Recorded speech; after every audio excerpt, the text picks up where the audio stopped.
batting team. Yes, because they don't, as in the case of maybe Sri Lanka, if we were looking at an international match of a mystery spinner in Muirtime, they would have someone like as a Curtly Ambrose or Malcolm Marshall to come and produce an incisive spell and rattle where they melted and lost the game. Not too many spectators here today. Ajari Joseph is in. The bowler was hoping that the man I put mid-off would have stopped that from going into the boundary. He didn't. And so Sutton picked up himself 4 good-looking runs. Nice stroke up to mid-off. Yes, he's certainly basking in the afternoon sunshine here, Kenny Sutton. Settles over his bat. Right-hander faces Ajari Joseph and he's driving at this ball. Loud appeal. Umpire says not out.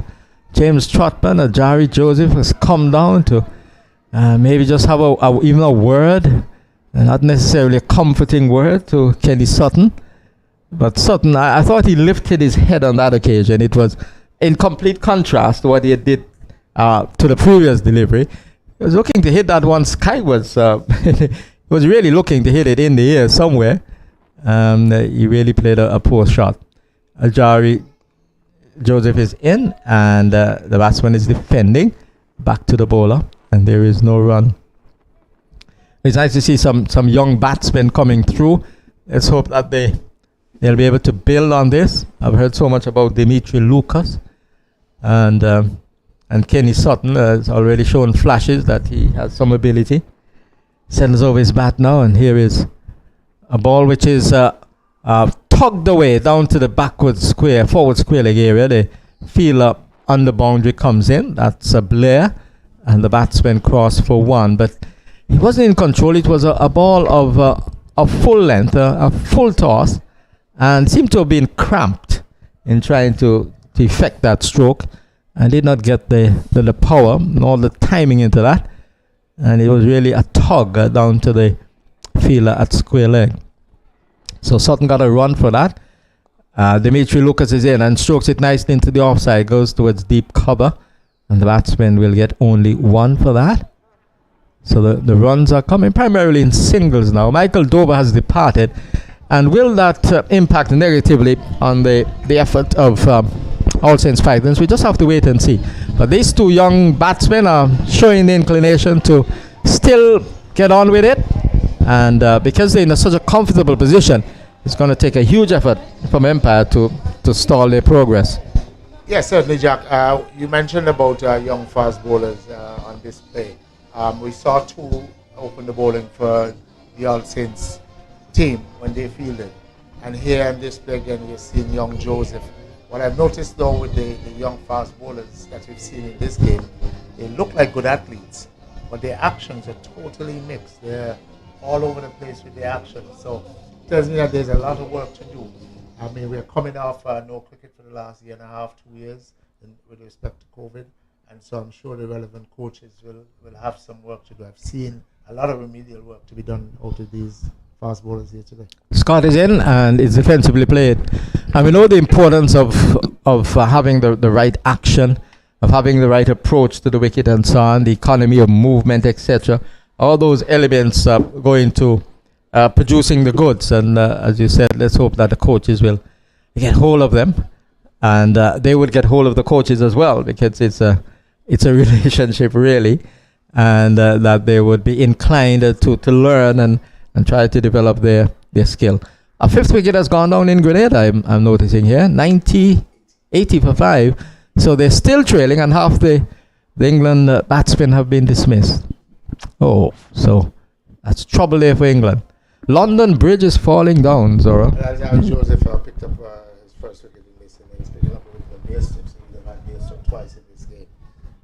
And that's a key wicket, because we know Bairstow has the ability to not only score hundreds, but to score runs very, very quickly. I know, Jack, they're all key wickets, as we saw.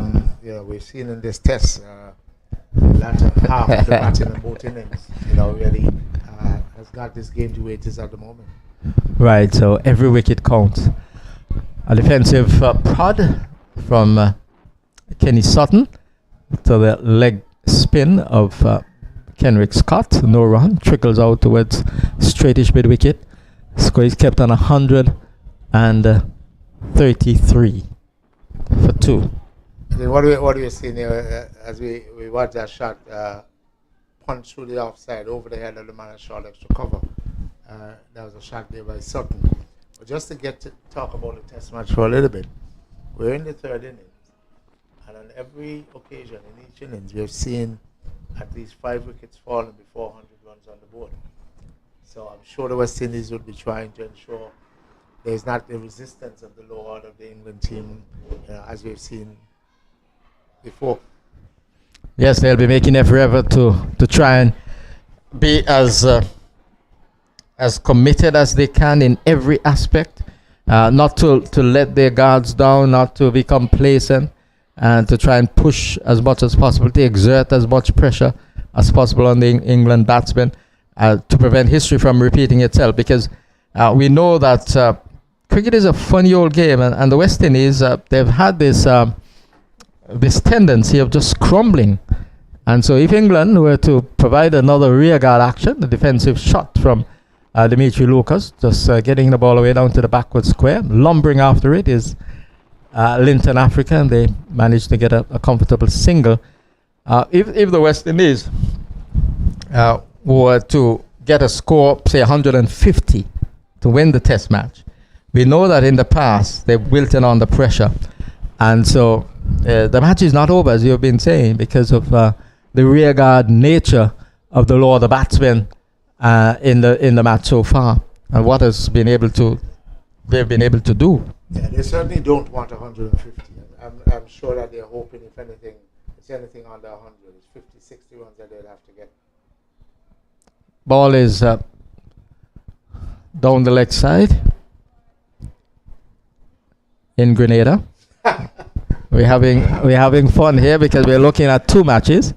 Here is a ball outside the line of the off stump, and he's cutting at this one and doesn't make contact. The ball taken by the wicket keeper, and that's a luxury, Zorel. You can watch 2 matches at one time.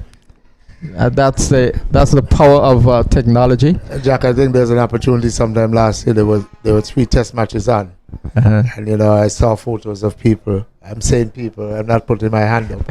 What 3 devices watching each game? Yes. Ball is driven into the offside. Ball has enough legs. No, he doesn't have enough legs to go into the boundary extra cover, and they come back for the 2nd run. So the score has pushed on here to at 139. The target again is 188 to win the match. And the situation in Grenada, the West Indies are celebrating something there. We'll tell you what's happening. A run-out chance. So I think that they will look at the replay momentarily.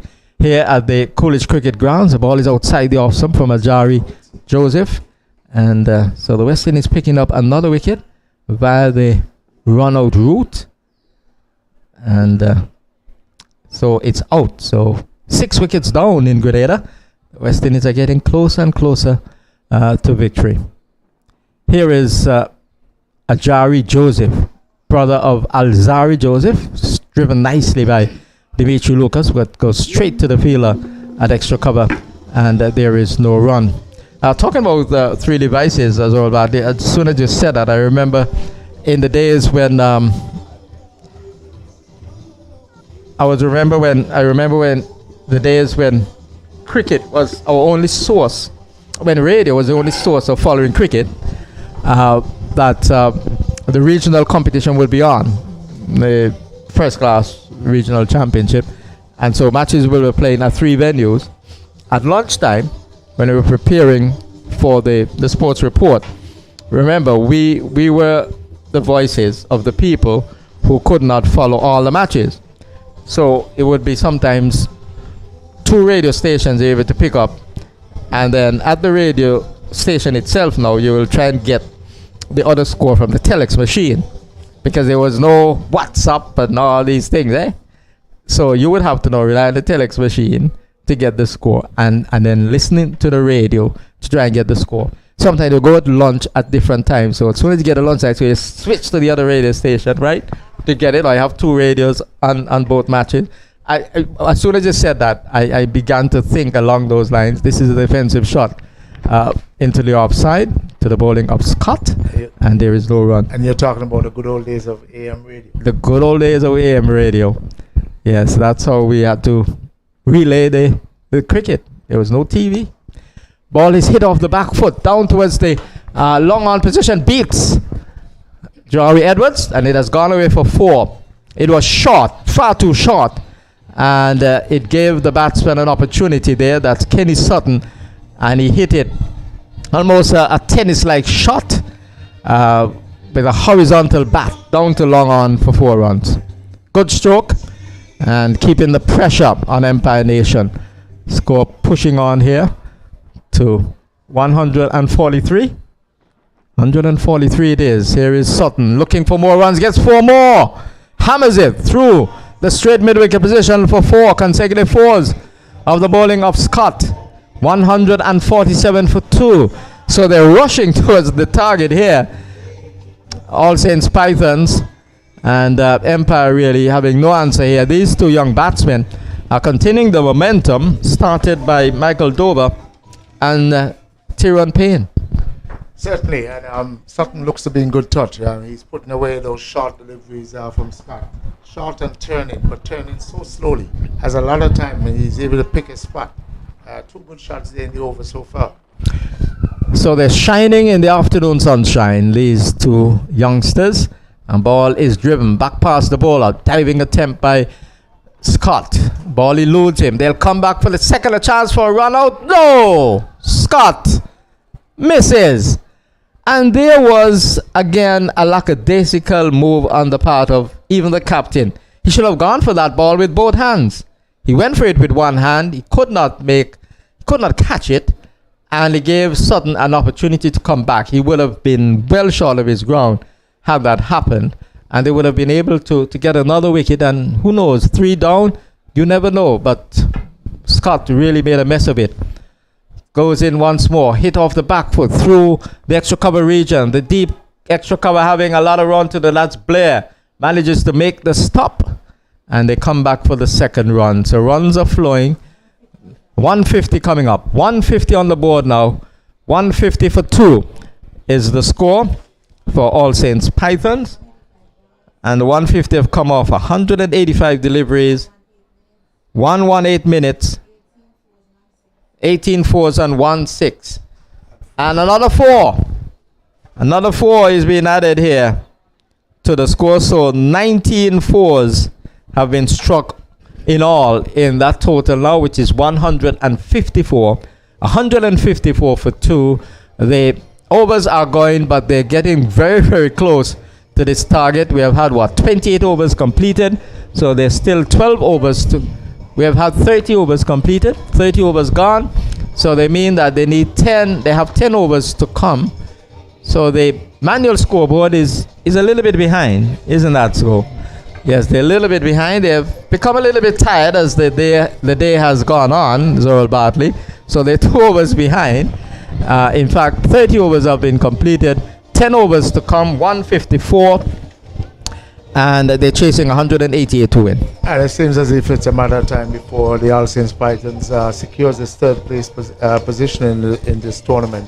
But Jack, just remember that this is a lead-in to tomorrow's grand final, one that is highly anticipated. And if you look at the teams in tomorrow's finals, the Blackhawks, perennial champions. This is their 13th final. 13th final last, yeah. Might have been. Mm-hmm, yeah. And you're talking about the Pickett's Crushers, meeting Pickett's Crushers in the finals. But I think there's one example coming out there, Jack, and it has to do with the club structure. The club structure that is the Blackhawks, the club structure that is the Pickett's Crushers. 2 venues, 2 that you can religiously go to, have activity, know that there will be members around, there will be a bar, there will be food, and there's constant activity, very well run, good structures in place. And I think it bodes well, and it's a good example to younger clubs and to other clubs to put their house in order.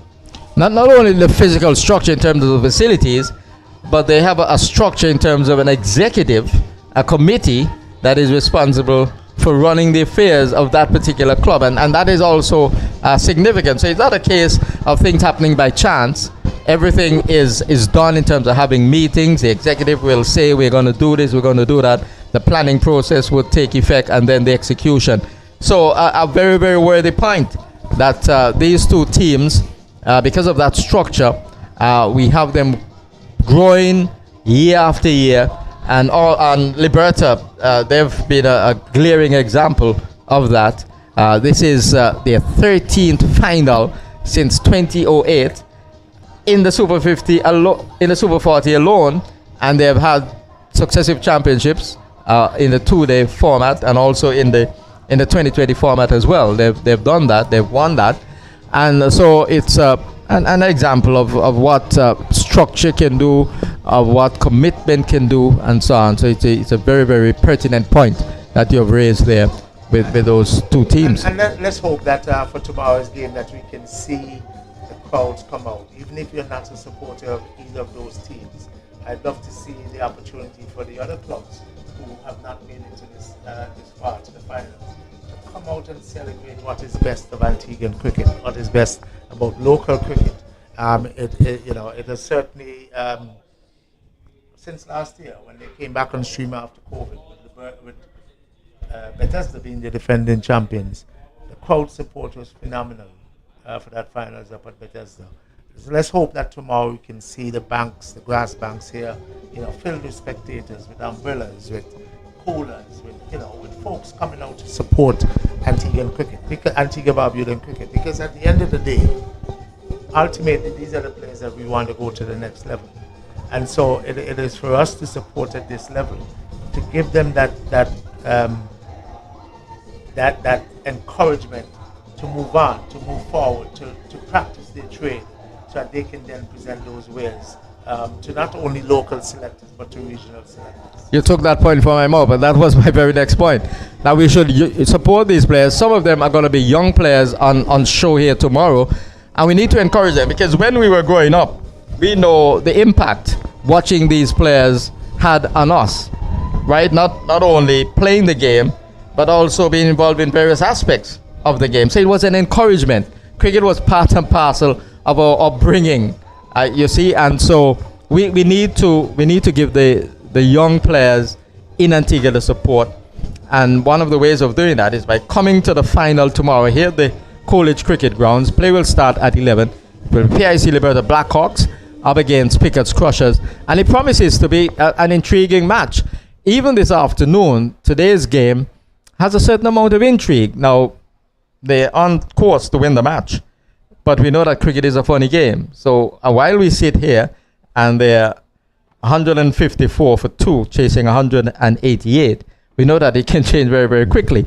So, that's what the beauty about the game. You don't know what's going to happen. And tomorrow's game promises international players. We're talking about Raheem Cornwall and Karima Gore. In the Black Hawk setup. So let's hope that the crowd comes out. Outside the off stump, Sutton, first ball after the break, being bowled by Linton Africa. He misses outside the line of the off stump. Leg spinner in operation, 154 for 2. This is over number 31, and it's defensively played. They go up to 40. So with a few overs of pressure, don't know what can happen.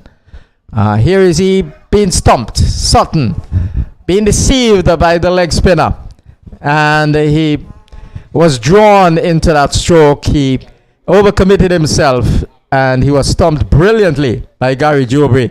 So a wicket has gone down just after the break. It's 154 for 3 with the departure of Kenny Sutton. He has been stumped by Gary Jubri of the bowling of Linton Africa, and the score is 154 for 3. And then another disappointing batsman, the fact that he was not able to see his team to the end. He did the hard work. He came in after Dover really took the attack to the nations and got his team into a good position. He looked in good touch, Sutton. Unfortunately, he gave his hand away with just about 20 runs or so to go. So Captain Mentor, former national player, Mentor comes to the crease, and I'm sure he would be looking to definitely drive it home here for his team. Yes, Mentor has the ability to perform. We know he hits the ball very, very hard. He's an attacking batsman by nature, and so he will always bring that to the party. And the supporters of All Saints will be hoping that he will bring that to the party and finish this off in very, very quick order. But we have to be mindful that it's a wonderful game of cricket and anything can happen. They've picked up a wicket, they can pick up another one. 154 is the score for 3 now. Target 187. Here is Africa on his way to bowl to Mentor. Mentor is back and off the marker right away. Punches the ball down towards the deep cover position. He's looking for the second. Won't get it because the fielder was in from the cover position to negate the second run. So Kenny Sutton stumped by Gary Jubri of the bowling of Africa for 18 with a score of 154. 154 when the third wicket fell. So 155 for 3 with Kerry Mentor, the skipper, off the mark. Dimitri Lucas is on strike. Africa is into bowl to him and he's forward. He's beaten by that delivery. Gary Jubri is making an appeal. Perhaps an appeal for caught behind. Don't think it was a stumping. And so umpire Trotman says not out. Lucas settles over his bat once more. Africa is into bowl to him and he's sweeping at this ball, gets it to the short fine leg position, can't beat the fielder. Ball traveling very, very quickly. Was a good sweep. Had he been in the gap, he would have been 4 runs. So Africa has completed a successful over. It's 155 for 3. 155 for 3 with Dimitri Lucas unbeaten on 21 and Mentor on 1. Yes, our Mentor, Captain Mentor, has come here looking to finish off this game for his team. Looking to see the team over the line with Lucas. Lucas is on 21, just under 20 runs to go, 17 runs or so to go to victory. And a lot of overs in play still, 9 overs to go. You said 17 runs? 33. Sorry. 30. I say, well, Zoral must be looking at a different game. Oh, yes. 33 runs to win. So anything can happen. How many overs are left? 9 overs are left, 33 runs. Bat inside, should be able to canter home. Just wait and see. Is it Justin Athanaze who's back? Yes, he has come in for the last throw of the dice, as they would say. Loud appeal, not out, says the umpire. Justin Athanaze runs towards the short fine leg position. You can't believe that hasn't been given out. Is that what I'm seeing here from Justin Athanaze? When he went up with that appeal, but not for a moment I thought that Kerry Mentor was out. I thought it was rather high. But it was theatrics on the part of Justin Athanaze.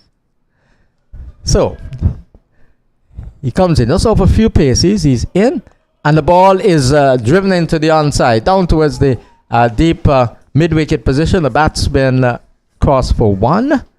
So the score goes on to 156. 156 for 3. 156 for 3. So they need what? They need 32 runs to win now. 32 runs because the target is 188.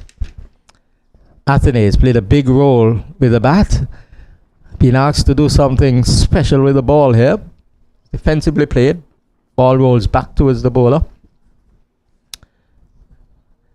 And he now picks it up after it had run past him.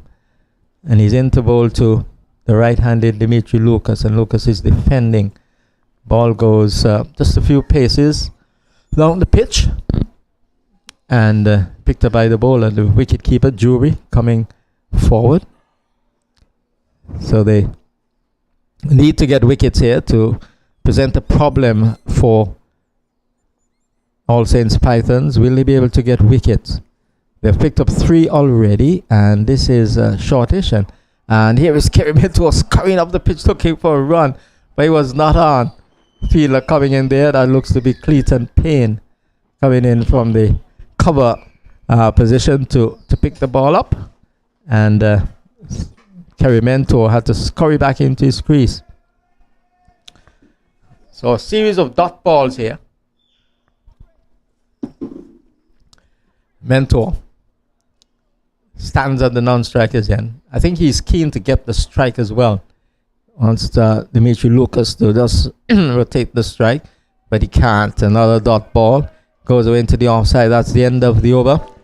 So it's 156 for the loss of 3. With a batsman out, Michael Dover for 72, 124 for 2 when he departed. He had lost his opening partner, Tyrone Payne, after a 91-run stand between the two.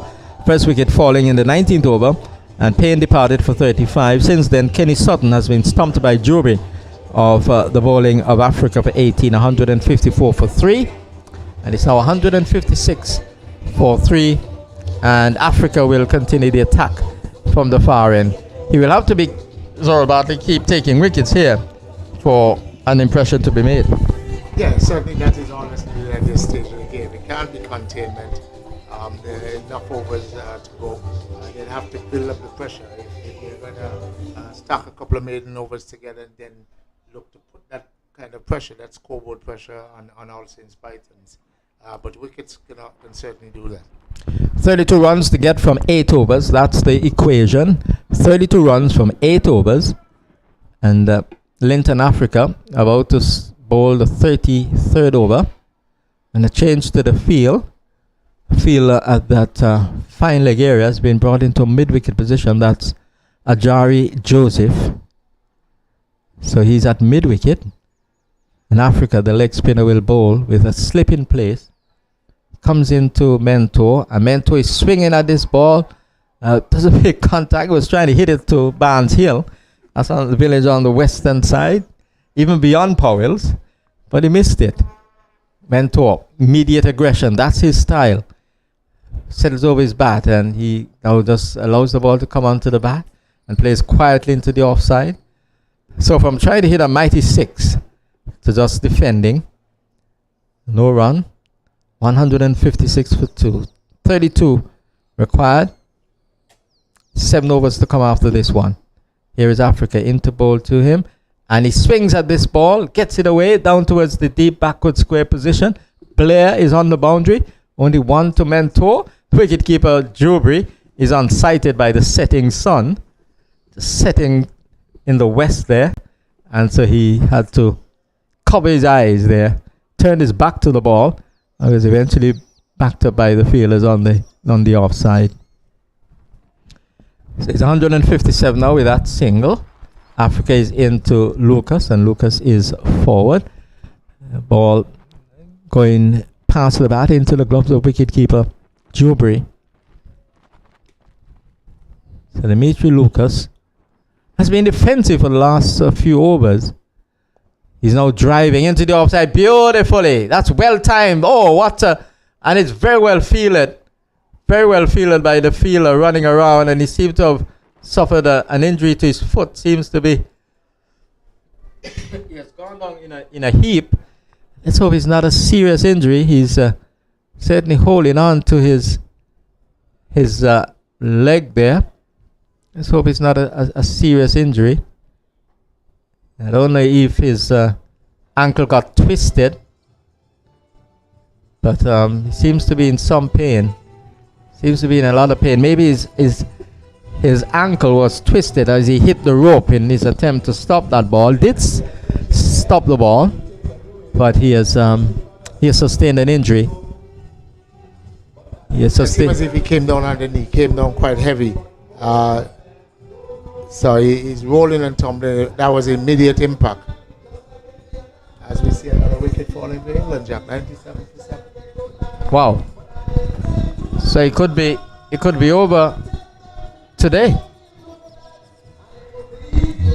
The game could be over today.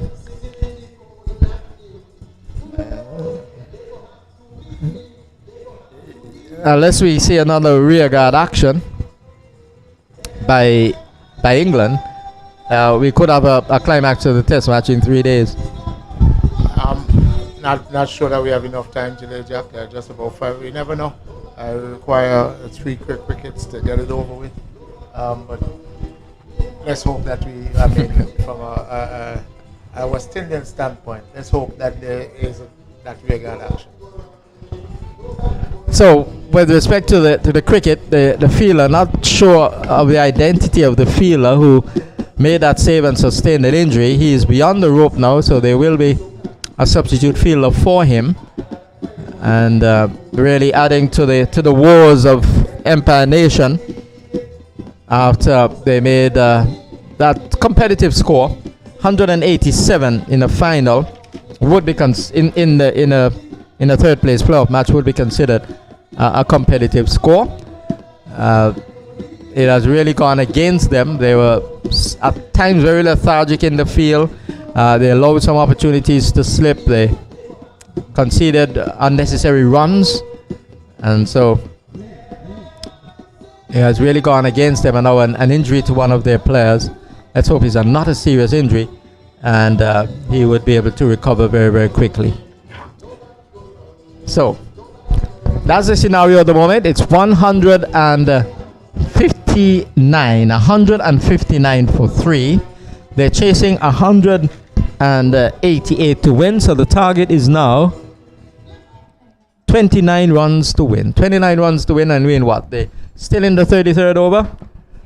33rd over in progress, so there's 7 to come. 29 runs required. That should be as easy as taking a candy from a baby. So Linton Africa will continue the attack. He'll bowl from the northern end of the ground. So the fielder is walking. So that's a good sign. The fielder who sustained that injury is walking along with the person who has gone to lend some assistance. Here is a swing by Dimitri Lucas, not being able to make contact. A loud appeal. Umpire James Trotman says not out. So Lucas survives. And the score at the end of the 33rd over, 7 overs to come, they need 29 runs to win, is 159 for 3. Yes, certainly. We had some incident here during that over where that fielder got hurt. Fortunately, it doesn't look to have been too extensive. I think he's still on the field. No, he's not. He's been helped off on the side, so there's a substitute. But he's walking freely. He looks comfortable. All Saints looking to wrap this game up. Empire looking to cause some butterflies, to put some pressure, to build some pressure by delivering some consistent dot balls. 7 overs to go, and at 159, and with another 29 runs to win. 29 runs to go. 29 runs to victory from 7 overs. And that should be relatively easy, especially in these days of T20 cricket. This is it in the air safely though by Kerry Mentor. He'll get only 1 for it. Kerry Mentor has not been able to get the ball away. He's tried several times, especially swinging towards the square leg region. This time he was trying probably to just whip the ball through the square leg position, and got it close to the leading edge, if not the leading edge, and he went eerily, but well away from that mid-wicket fielder in Jory Edwards, and it fell away safely. So Justin Athanaze is the man who is operating the off-spinner, the experienced former Tegan player. Made 60 today to help lift Empire from the doldrums. They were 97 for 5 at one stage. So here is Athenaeus, and the batsman is defending. That's Dimitri Lucas into the onside. Kerry Mentor backing up a long way, looking for single. He wants to keep the momentum going because he doesn't want panic to set in. Wickets and dot balls can do that. Here is Dimitri Lucas again defending to Athenaeus, and the ball goes on the onside of the pitch. So he doesn't seem to be trying to get a single here, Dimitri Lucas. He seems to have it all worked out. He probably feels comfortable with 29 needed from just under 7 overs. Here's he again defending, and the ball is picked up by the wicket keeper. Is that a show of frustration on the part of the captain? And he lifted his hand a while ago.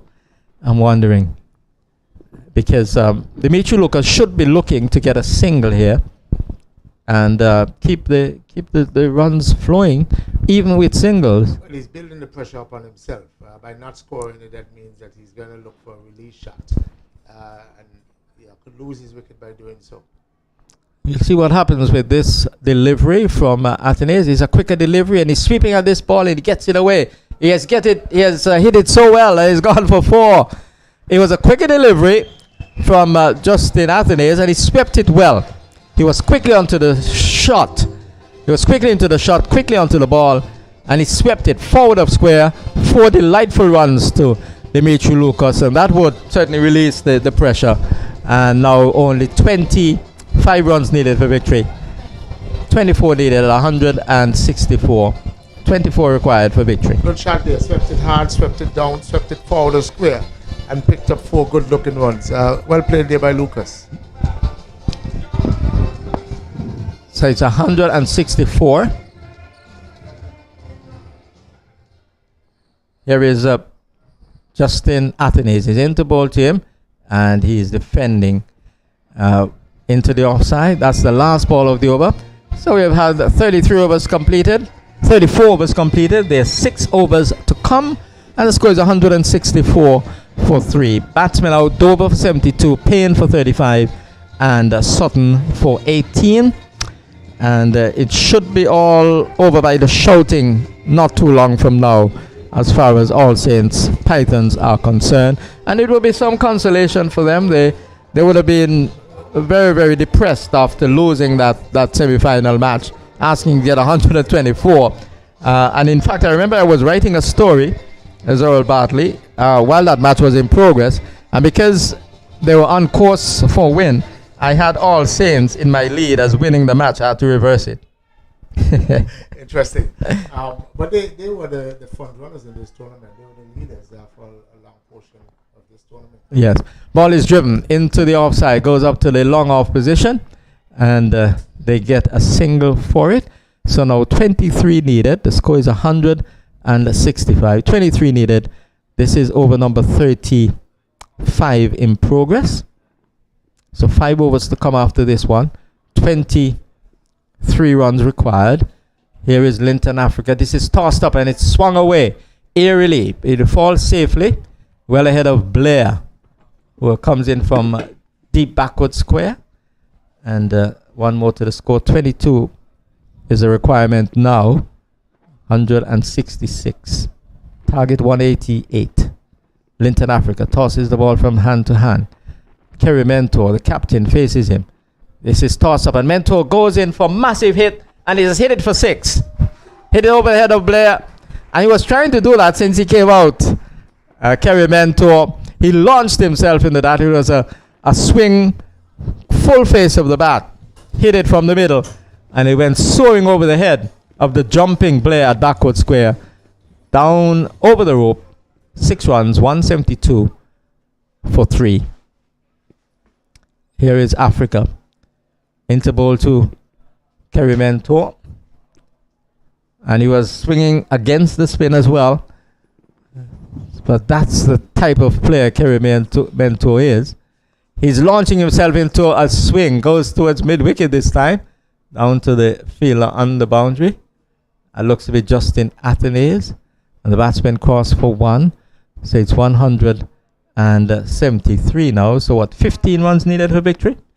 15 runs required for victory. And so they should be able to win this one very, very comfortably indeed. This is over number 30. He's allowed appeal is out, LBW. Dimitri Lucas coming forward, and he has been adjudged LBW. So he made 28. LBW to Linton Africa for 28. And the score is 173 for 4. Yeah, for some reason, I mean, there was an anticlimax. There was a flighted net break. For some reason, I thought it might have been pitch and turning outside off stump. But the umpire had other ideas. I had a slight obscure of my vision. So wouldn't want to be judgmental of that. But I'm sure the Empire Nations team would be delighted to at least pick up another wicket. As this game comes down to an end, it looks as if they're going to be on the wrong side of the victory here. But they have certainly put up a good fight. Dimitri Lucas went into a defensive mode for some reason. I don't know why he did that, but he was quite defensive in the last few overs. He hit a boundary, and a very good boundary as well, forward of square when he played that wonderful sweep shot of Justin Athenaeus. But apart from that, he was very much intent on just defending, just blocking the ball. And I thought that had the better of him in the end, because he was just prodding forward to Africa and was trapped, LBW. So the experience allowed you to continue. And as we continue to watch this game in Grenada, Carl Mears has picked up his 5th wicket. He's now 5 for 9. 5 for 9. England are about 8 in the lead, and now 101 for 8. And his first 5-wicket haul in international cricket. Well, and he's quite an exciting player. In fact, some people felt, Zorro, that he should have been in that West Indies side no matter what, based on what he had done in Bangladesh, that some of the players who they had playing for the West Indies should really not have been there ahead of him because of the versatility he brought to the game, and because he can also transform the cricket match. And some people are very strong supporters of Carl Mears, and he has given them certainly that confidence. He has strengthened their confidence in him by what he has been able to produce in this test match. So back to the action here in Antigua. Ball turned away by Kerry Mentor down to the backward square position. They've crossed for 1. They're coming back for the 2nd. The ball is close to the boundary. I think it will get there. It does so now. And the signal of 4 comes from umpire Keller Joseph. And so they're close up to that landmark, close up to that victory target, 187. It means now that they need 11 runs to win the match. 11 runs away from victory. The target is 188. And they have all the time in the world, because this is only the 36th over. 36th over in progress, so there's still 4 to come after this one. Just 11 runs required for victory. And it would be fitting that Kerry Mentor is there at the end. He's the captain of the team. He's swinging this ball away into the deep mid-wicket position. The straight mid-wicket is there to pick the ball up, and they get a single. It would be fitting for him to be there, and even more so if he were to hit the winning run, having led the troops, Kerry Mentor. In more ways than one, he has made some very good contributions with the bat and with the ball during the course of this tournament. He has Larry Joseph, the experienced Larry Joseph, who leans forward to this delivery with all the confidence in the world, confidence of playing the stroke and confidence of knowing that it's going to take a Herculean effort to stop them here. Herculean effort from Empire. Here is Larry Joseph hitting this one mightily over the top with nonchalance, and it has gone and it hit the roof of the stand here on the southern side. Wonderful stroke by Larry Joseph, and hit it with all the ease in the world. One of the most easy looking strokes I've seen in a cricket match. He really made that look ridiculously easy. He has hit Athenaeus for 6, and that has pushed the score to 184 184, so just 4 runs required for victory. Yeah, over bar the shouting. I think if you're looking for the fat lady, she certainly sang. And All Saints Pythons, just a matter of time before they claim this third place spot. Just reminding spectators about tomorrow's finals at 11 o'clock. Grand finale.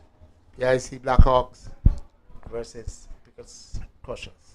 And Pickers Crushers, they say they're coming out to crush Liberta Blackhawks. Will they be able to stop the Flying Hawks tomorrow? Only time will tell. But based on history, based on the composition of the two sides, Liberta odds-on favorites going into that match. But we're talking about a final. And when you reach a final, there is added pressure. And it will be the better team on the day who will emerge victorious. Yeah, certainly. Liberta probably has the favorite tag going into this final, but again, it's a final. Anything can happen, and let's hope that the crowd come out tomorrow to support some good cricket. Yes, we need the support of the public, and we need the support of everyone concerned, and the players themselves. They need the support, especially the young players, because those are the players that will go forward. Those are the future stars of Antiguan cricket, and indeed may we say West Indies cricket. Here is Ajari Joseph, who's into the attack. His first ball is driven into the offside, so only 3 now required. Kerry Mentor getting that single, driving purposefully up to long off. Score onto 185 now. 3 runs required for victory. Larry Joseph, who hit that marvelous 6 in the last over, is the man on strike. Right-hander faces Ajari Joseph, and he's getting ball outside the off stump. Tries to steer it down to third man. Misses, taken by Jubri.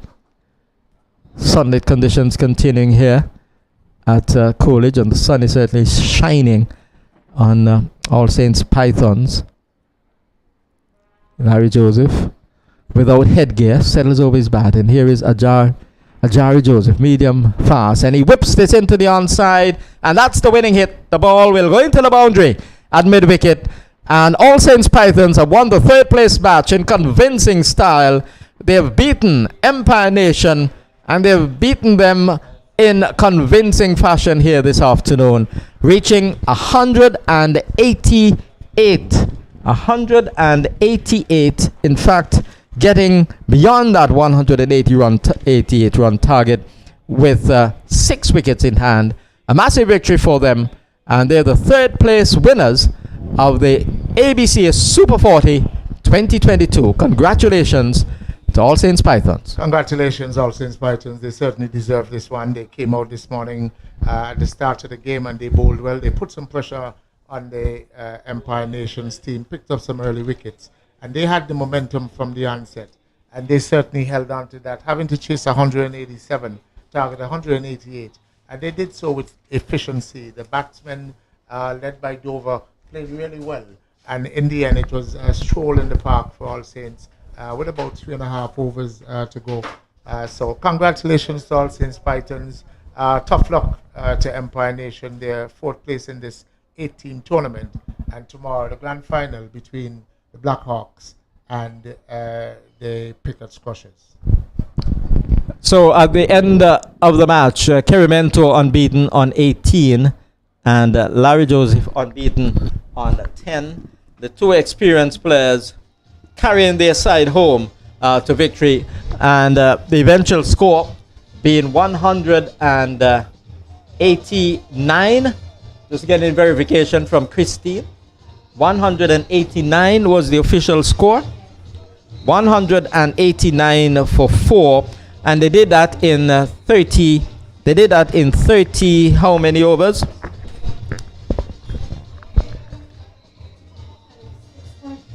36.3 overs. So they won the match with 3.3 overs to spare, having been set a target of 188 in 40 overs. They got to 189 for 4 of 36.3. We'll run through the basic scores. Michael Dover was dismissed for 72. Tyrone Payne was caught off the bowling of Athenaeus for 35. Wickets going at 91 and 124.